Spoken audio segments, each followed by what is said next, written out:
जय हिंद। आज के वीडियो में हम बात कर रहे हैं इंडियन कॉन्स्टिट्यूशन में जुडिशियल रिव्यू क्या है और ये किस आधार पर वर्क करता है। सबसे पहले तो आता है कि जुडिशियल रिव्यू क्या है। जुडिशियल रिव्यू है न्यायिक पुनर्विलोकन है। उसका तात्पर्य है कि सुप्रीम कोर्ट के पास ऐसी पावर है कि वो सरकार द्वारा किए गए कार्यों या सरकार जो भी कानून बनाती है उनकी वैधानिकता का परीक्षण कर सके। इस प्रक्रिया को न्यायिक पुनर्विलोकन कहा जाता है। संविधान दो में से किसी एक सिद्धांत पर आधारित हो सकता है, या तो वो जो लेजिस्लेचर है मतलब कानून निर्माण करने वाली संस्था है उसकी सर्वोच्चता के सिद्धांत पर हो, या दूसरा है कि संविधान की सर्वोच्चता के सिद्धांत पर हो।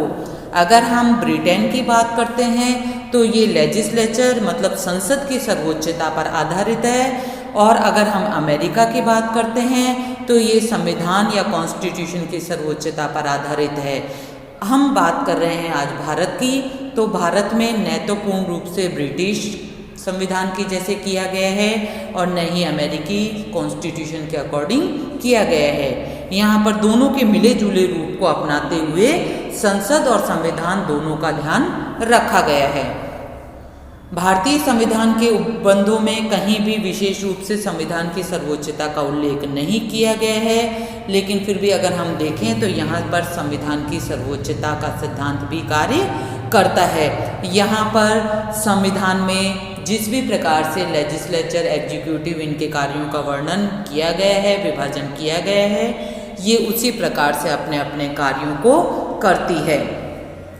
न्यायिक पुनर्विलोकन की शक्ति का तात्पर्य अगर हम कहें तो कानूनों की वैधानिकता की परीक्षण की शक्ति से यहाँ पर तात्पर्य होता है। आर्टिकल 131 और 132 सर्वोच्च न्यायालय की संघीय और राज्य सरकार द्वारा निर्मित विधियों के पुनर्विलोकन को अधिकार प्रदान करते हैं। इसी प्रकार से जो आर्टिकल 13 और 32 है मौलिक अधिकारों के संबंध में सर्वोच्च न्यायालय को इसी प्रकार की शक्ति प्रदान करते हैं। आर्टिकल अगर 246 की बात करते हैं तो उसमें भी केंद्र और राज्यों के मध्य विधि निर्माण की शक्तियों का विभाजन स्पष्ट रूप से किया गया है।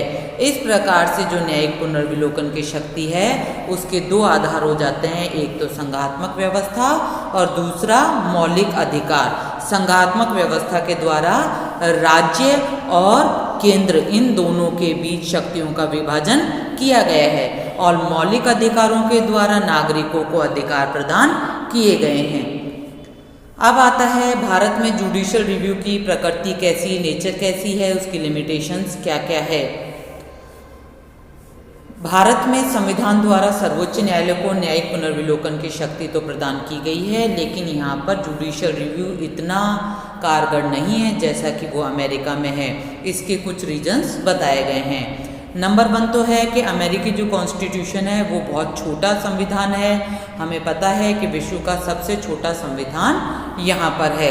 इस कारण से यहाँ पर जो स्टेट्स है और जो सेंटर है उन दोनों के बीच शक्तियों का विभाजन स्पष्ट नहीं होने के कारण समस्याएं आती है, इसलिए सुप्रीम कोर्ट अपना कार्य करता है। हमें पता है कि वहाँ पर 50 स्टेट है। सेकंड है कि अमेरिका का जो अधिकार पत्र है उसकी शब्दावली में लिखा गया है, लेकिन मानवीय अधिकारों की प्रकृति है कि वो चेंज होती रहती है, इसलिए यहाँ पर समाज कल्याण को ध्यान में रखते हुए भी सुप्रीम कोर्ट को महत्व प्रदान किया गया है। इन सभी कारणों से यहाँ पर हमने अमेरिका को न अपनाकर हमने दोनों के बीच की प्रक्रिया को अपनाया है।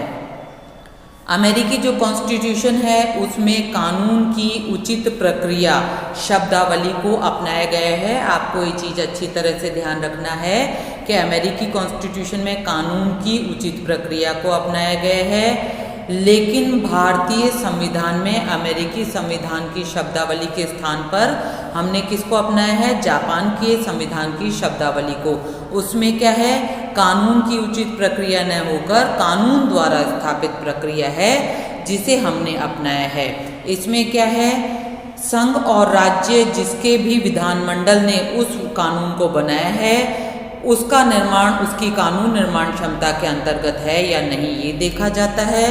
सेकंड है कि वह कानून की उचित प्रक्रिया की शर्तों को पूरा करता है या नहीं। इस प्रकार यदि विधानमंडल द्वारा बनाया गया कोई कानून पूर्णतः उसकी शक्तियों के अंतर्गत आता हो तो भी यदि वह कानून की उचित प्रक्रिया के अर्थात प्राकृतिक न्याय के सर्वमान्य सिद्धांतों के विरुद्ध है तो उसे जो सुप्रीम कोर्ट होगा वो असंवैधानिक घोषित कर देगा।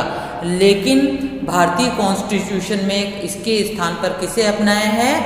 विधि द्वारा या कानून द्वारा स्थापित प्रक्रिया को अपनाया है। मतलब संसद जिस भी कानून को बनाएगी उसकी देखरेख की जाएगी या देखा जाएगा कि वो किस प्रकार से कार्य कर रहे हैं। इस प्रकार से भारतीय संविधान कार्य करता है।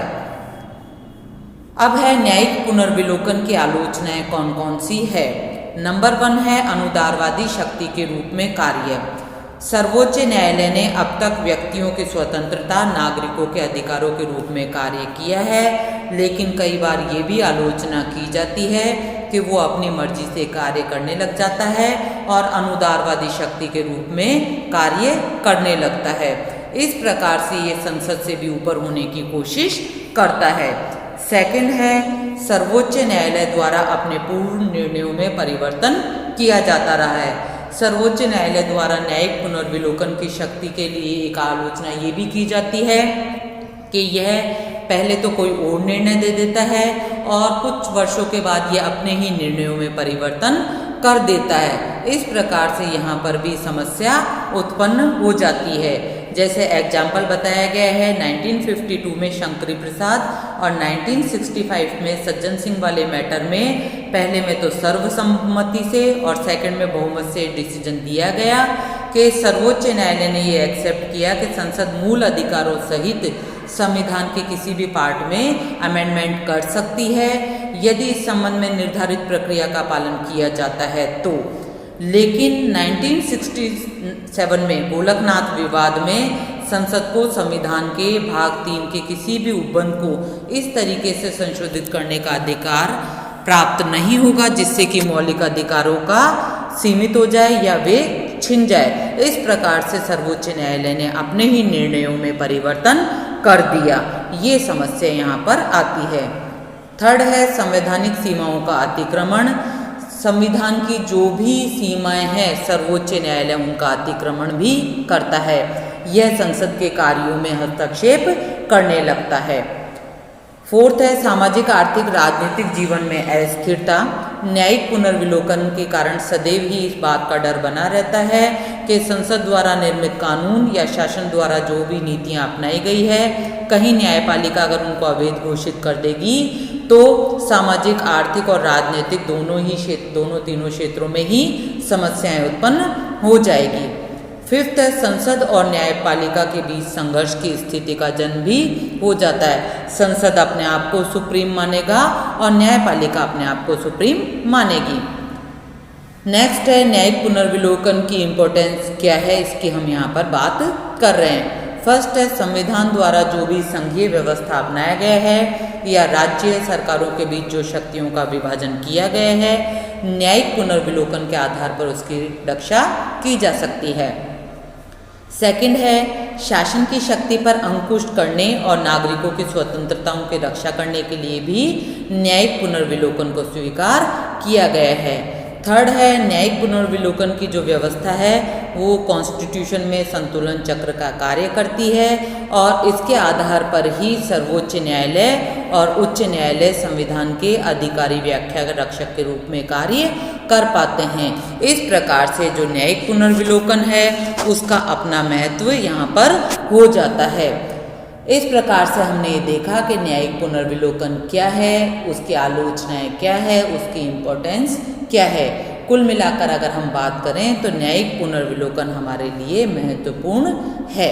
आज के वीडियो में इतना ही। Thank you. जय हिंद।